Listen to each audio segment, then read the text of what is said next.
Hi friends, welcome to my channel. ఈరోజు పల్లీల పొడి ఎలా తయారు చేయాలో చూద్దాం. ఈ పొడి అన్ని రకాల టిఫిన్స్లోకి, రైస్లోకి ఎంతో బాగుంటుందండి. పల్లీల పొడి ఎలా తయారు చేయాలో చూసేద్దాం రండి.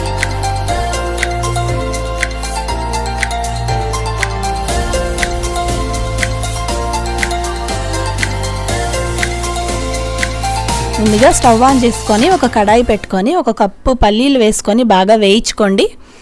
దోరగా వేగాలి. ఇవి వేయించుకున్న తర్వాత ఒక ప్లేట్లో దీన్ని పక్కకు తీసి పెట్టేసుకుందాము.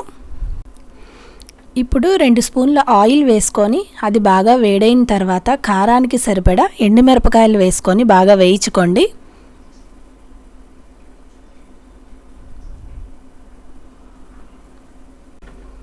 ఇది బాగా వేగిన తర్వాత 2 స్పూన్ల జీలకర్ర వేసుకొని వేయించుకోండి. ఇదంతా వేగిపోయింది. ఇప్పుడు ఇంకా కొన్ని వెల్లుల్లి రెబ్బలు వేసుకొని స్టవ్ ఆఫ్ చేసేసుకుందాము. ఇప్పుడు ఒక మిక్సీ జార్ తీసుకొని ఇందాక వేయించి పెట్టుకున్న పల్లీలని అందులో వేసేసుకుందాము.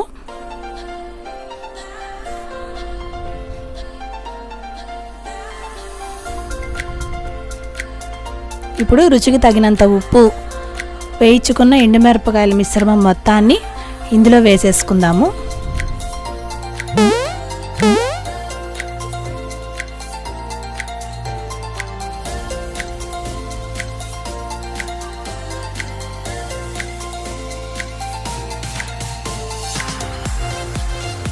ఇప్పుడు దీన్ని మరీ మెత్తగా కాకుండా కొంచెం కోర్సుగా గ్రైండ్ చేసుకొని తెచ్చుకోవాలి.